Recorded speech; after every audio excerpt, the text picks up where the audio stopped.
Hey guys, welcome to Acrisure Stadium. I'm Dejan Kovacevic. He's Chris Halleck. We're from DK Pittsburgh Sports. The Steelers losing their home opener here to the Seahawks 31-17, and that really doesn't tell the story, does it? No, it was a lot uglier than that. All three phases. Yes. All three phases. Defense, offense, and maybe nothing worse than what happened on special teams, even if it's just one play.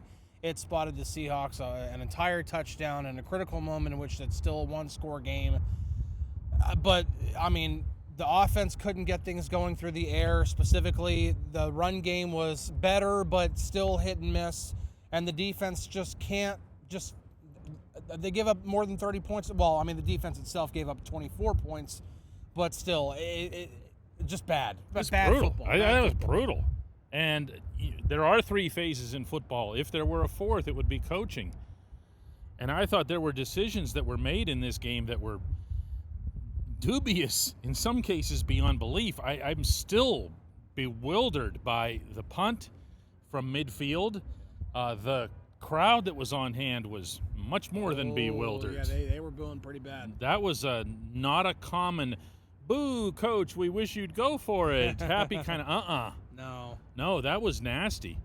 And the whole thing was just so bad. But when it comes to coaching, the part that I couldn't get over, and I understand this is grossly oversimplifying things, Chris, but when you get to when you get down to what really defined this game, it was the way the Seahawks were able to just abuse the Steelers over the middle of the field. Whether it was running or throwing, it didn't matter. I asked Mike Tomlin, what was that? Was there anything more that could have been done schematically, whatever? And this was his response. Mike, Seattle seemed to be going at you pretty aggressively across the middle. What happened there? What more could have been done? Early in the game, or Pretty much in general? Yeah, in general, yeah. They made some quality plays at different points in time.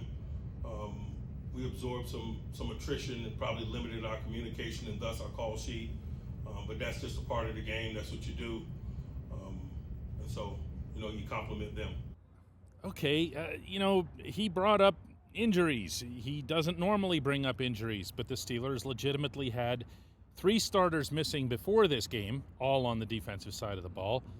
Lost 3 more, at least for significant stretches. 2 for the entire game, with Alex Highsmith, Isaiah Loudermilk, who was a starter again for some reason, and then Peyton Wilson was going in and out with heat issues. Patrick Queen got banged up in the ribs. So that's real. Yeah. But, the team is throwing the football in the same spot the entire game. And then they come out in the third quarter and you think, oh, yeah, there's just going to be some dude standing there waiting for that like a scarecrow. Didn't happen. No.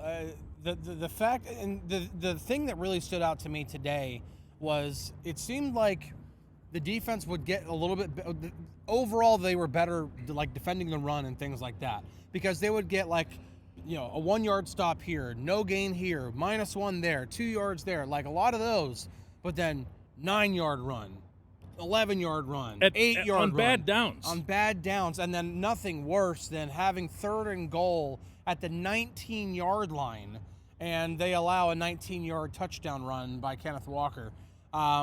It was a lot of that. It was all or nothing, and it was Walker. It was Walker running through a drill. Yeah, I mean that's what visually. That's what that sequence looked like. Yeah, and you can say all you want about schematics and X's and O's and personnel decisions and everything else, and believe me, we're going to say plenty over the coming week. But at some point or other, tackle the football. Now, I'm tired of looking at Peyton Wilson out there. Mm-hmm. Okay, I don't see. Okay, I can understand. Okay, you don't abandon him after one game. Mm-hmm. But there was still scant signs of Cole Holcomb. I guarantee you Cole Holcomb can tackle the football. Yeah, I mean, he's been able to prove that over the course of his NFL career. And, obviously, he comes back from the injury. You're like, how often is he going to be able to play? But, hey, if he's dressed up, he's available. I mean, he's on special teams. Yeah, I mean, he's playing on special teams, which you're just as You're just as at risk to an injury there as you are playing defense. And then, yeah, when we're talking about like X's and O's and breakdowns and things like that, well, one of the guys you want to ask that question is Patrick Mr. Green Queen. Dot. Well, yep. Yeah, is Mr. Green Dot the guy who was calling all the calls? And well, he was asked twice about that, and well, he didn't want to get into it. I was just running man, and guys were getting inside, and when we did switch it up, they'll get a takedown here and there. I just feel like we just got to be better. Zone coverage, man coverage, whatever it is, I feel like we just got to be better. Like I said, when our players maybe just going to take it. Is it a scheme thing, or is it people not being in the right position, communication? Can you put your finger on where the breakdowns are? I don't want to answer that one. Game plan-wise, was there a specific that you thought you guys had in a good spot that you had ironed out that just didn't manifest today? I don't want to answer that one. I'm sorry. Now, it's understandable that PQ doesn't want to get into it because listen to what we're asking and listen to what we're trying to get from him. This team is not well coached defensively, and it's not as simple as saying they're missing, this starter or that starter. When you see a team like a Seattle that had so much struggle last week, even getting first downs, they had 4 3-and-outs against the 49ers. Yeah. And when you have the 49ers players after the game, Nick Bosa and these guys were singing the praises of Robert Saleh, their defensive coordinator, and all the different things they were able to do to keep Sam Darnold and the entire Seattle offense really off-kilter and guessing as to what they're going to do. None of that happened out there. None of it. None of that happened out there. You didn't see anything of the kind. And I'm sorry, that's not acceptable. Schematics are part of football. You don't just spend the week lining up to here's what we're going to do, guys, and then go get them, and then never adjust. Well, see, and therein lies the problem with, it's easy to say, just go beat the guy across from you. And yes, a lot of football is beating the guy across from you. But also, this is why coaching still matters in the NFL, because if you are constantly being out-schemed, you're not going to be able to win a lot of football games because football's never been more complex than it is now. And when you look at a guy like Mike McDonald, who's in his second year of coaching the Seahawks, he was without his star cornerback, Devin Witherspoon, today. And it didn't matter. It did not matter. Didn't matter. There wasn't another receiver who caught a pass. We talked about that before the game for the Seahawks side. DK Metcalf was the only receiver who caught a pass for the Steelers today. That secondary shut the Steelers passing game down today. Without any gimmickry, without any whatever. It's just they had themselves a solid plan. They followed it. They also did some changing up. They showed some other looks at the line of scrimmage, but it was like they said, we're going to completely take away this and that guy, and we're going to assign one person to run around after him. That never happened. It's to the Steelers' credit that they got, the touchdown that they got, the 50-50 ball for DK. Nice touch on that by Aaron Rodgers. But this team's getting out-coached. Yes. And that's not, listen, for those of you who are new to what we do, that doesn't mean it's the only thing that's going on. It's not singular blame, okay? No. It's a team sport with a ton of different facets, a ton of different things that can go right or wrong. This is a big one, all we're saying, okay?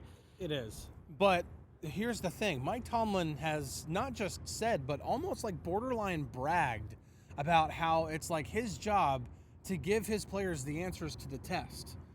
And that's not happening here. No. That's not happening. And okay, I even said it like before the game. I wrote it on our app, for our game day primer. I'm like, you get a pass for week one because it was a brand new head coach. It's a brand new coordinator. And you won. Yeah, there's a lot of unknown, and so you get a little bit of a pass there. You don't get a pass for this. You had an entire game's worth of what the Seahawks did last week. This team, with Sam Darnold, with all of their weapons, that offensive line, and that's what you put out there in terms of coaching, in terms of schematics, in terms of a game plan. That is on coaching. Now, players deserve some blame too. There was some poor plays, and the one play that I think everybody's going to be harping on coaching that probably isn't actually coaching was the Caleb Johnson thing. We'll get into that in a second. Yeah, we will. But for the rest of the game, offensive and defensive wise, I really feel the coaching staff let the players down today. I do as well. I'm also of the view that the the two things can be intertwined. And I'm going to give you an example here. The way that everyone's going to talk, I think, all week long about how Seattle threw the ball over the middle. But what really happened that got this going was that Seattle ran the ball up the middle and never stopped running the ball up the middle. And I know there's going to be a sentiment that, hey, where was TJ Watt, our $40 billion guy, and everything else here? They didn't go TJ's direction. No. In fact, they were going up the middle deliberately, in my view, to make sure that they weren't going at him. And I brought this up with TJ. Do you feel teams are maybe now, these last two teams are going at you through the middle, maybe part to avoid you? I don't know. I mean, I'll let you guys speculate all that stuff. I'm just trying to help as much as I possibly can, any way as I possibly can. Yeah, well, anyway, enough about the defense. The offense wasn't any better, other than Jaylen Warren, who I thought had a wonderful football game. Phenomenal. And showed everybody that he should be getting more touches. I asked Tomlin about that afterward. He tacitly agreed. I asked Aaron Rodgers if Jaylen looked like a number one running back to him, and he kind of didn't even know what I meant. He hadn't been here long enough to know what that discussion is. And he eventually said the same thing. She's like, this is, this guy is a real player here. The Kenneth Gainwell thing, I can't even wrap my head around. So I actually just want to kind of slide right past that. It's so awful. Like, you want to talk about decisions that make no sense. Yeah. In view of everything that you're seeing with your own eyes. But we also saw Aaron Rodgers get a little bit frustrated. Oh, yeah. Visibly so. Oh, yeah, 100%. And part of that is going to be, listen, we already talked about that. Receivers didn't get open. Like, there were no other receivers that caught a pass in this game other than DK Metcalf. Everybody else who caught it was a tight end or a running back. And when guys aren't able to get open, I remember there was one play where Aaron was scrambling and he ends up getting sacked. Nobody. I know exactly what you're talking about. Nobody. They weren't even trying to get open. No, they weren't. It was like 5 statues out there. Yeah. It was like nobody's moving around, or especially even trying to. The death of a lanternfly, by the way. But nobody's trying to get open. Nobody's trying to move back to the quarterback. That's a problem. Now, yeah, you'd like to see more things be able to open up schematically. You'd like to see the offensive coordinator be able to, call some plays that are going to get guys open. And I think there were some here and there, but those were far too few and far between. But there are a lot of issues that they got away with last week, and they faced a real defense in this one because Seattle does have a very good defense.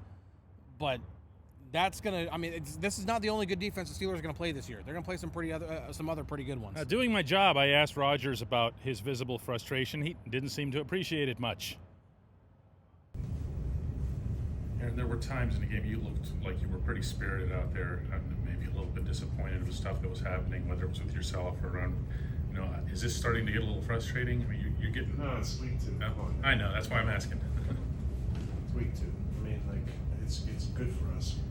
Last week, probably there were some people who were feeling pretty good because everybody outside the building is talking about how great we were on offense. 34 points. That's the league. You can't ride the highs or ride the lows. You gotta refocus every single week and be a professional. And it starts with practice and preparation. So we just get a chance to reset. Look what we did last week, what worked, what didn't work. From the preparation standpoint, do better next week. Well, there's frustration and then there's devastation. And Caleb Johnson, I shared with you guys in our reporting on the DK Pittsburgh Sports app this week that he's having a little bit of a tough time. This is not the life that he's used to. He's used to being the guy, the main man on campus, the one who gets 100 carries a game, and now he's just a guy who returns kickoffs poorly, who takes handoffs and does almost nothing with them, or gets thrown into the backfield. He's not running with any conviction or any courage, and then this happens. Yeah, so obviously, for those who watched the game, and if you didn't, there's a kickoff. It hits in the landing zone. The landing zone is between the goal line and the 20-yard line.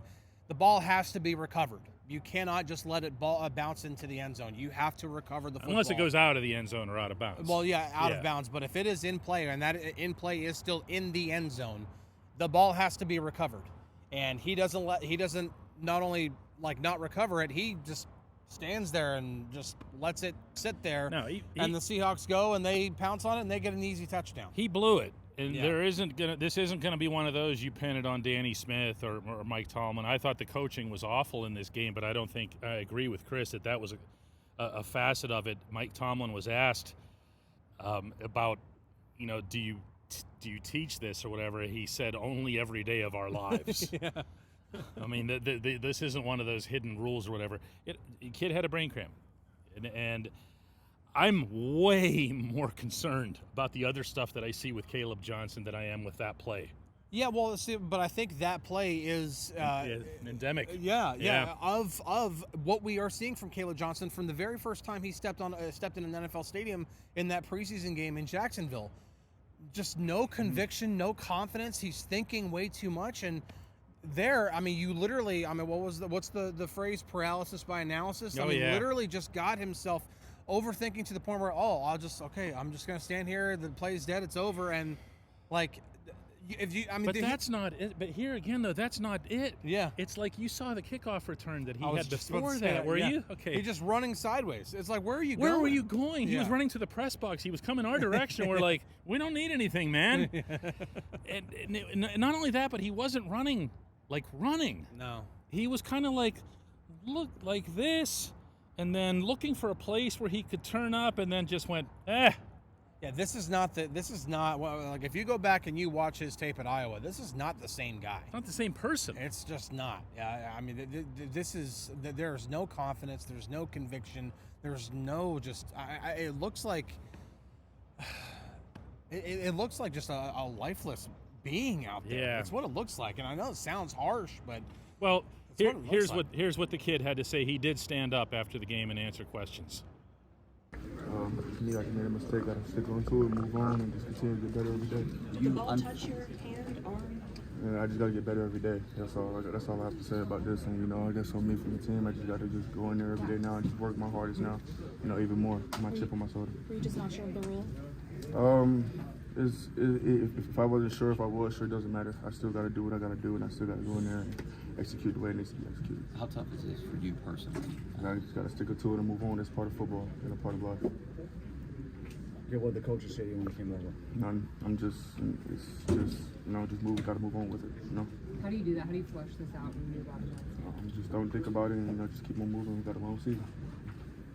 Well, football season is finally here, folks, and I mean, it's not as pretty as it's always going to be in week one. It was pretty bad today, but it's still time to check out the latest odds, futures, and win totals on the FanDuel Sportsbook. So if you think after this performance the Steelers are heading to the Super Bowl, or definitely not heading to the Super Bowl, you better lock in your bet like today, because it might be a pretty good bet now.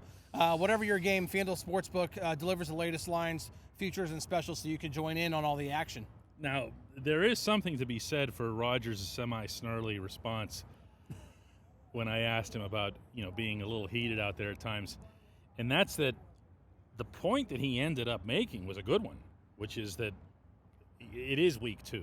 Yeah. It is not the time to be, turning on each other, snapping at each other and everything else here. However, it's becoming increasingly clear. What were you saying right at the final horn about the pattern? Yeah, Mike Tomlin's old saying, 2 is a pattern. 2 is a pattern. This is 2. Yeah. Okay? And some individuals are now putting a lot on tape to show that they shouldn't be on the field. Yeah.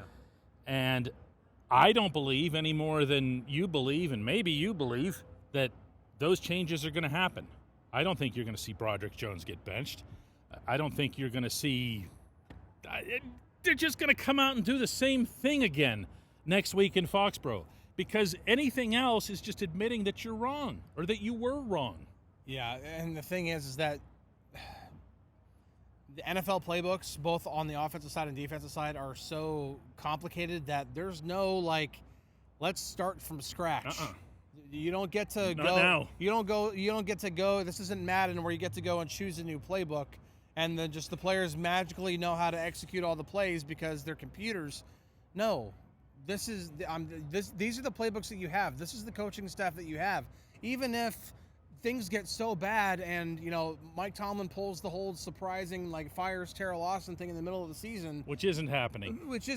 But even if it does, it's not like whoever would come in and be your interim defensive coordinator is going to reinvent the wheel and do something completely different. This is not when it's the head coach's defense, right? Exactly. And so this is what you see is what you're going to get this year, and it better get a lot better than this. Now, some of it, and Cam Hayward talked about it after the game, so a lot of it does come down to execution. He's like, if all 11 guys do their job, then we succeed more. Yeah, I understand that, but at the same time, we saw what happens today when the Steelers do get out-schemed and out-coached, along with lack of execution more often than it should happen, and that's what it's going to look like. And on that happy note, everybody,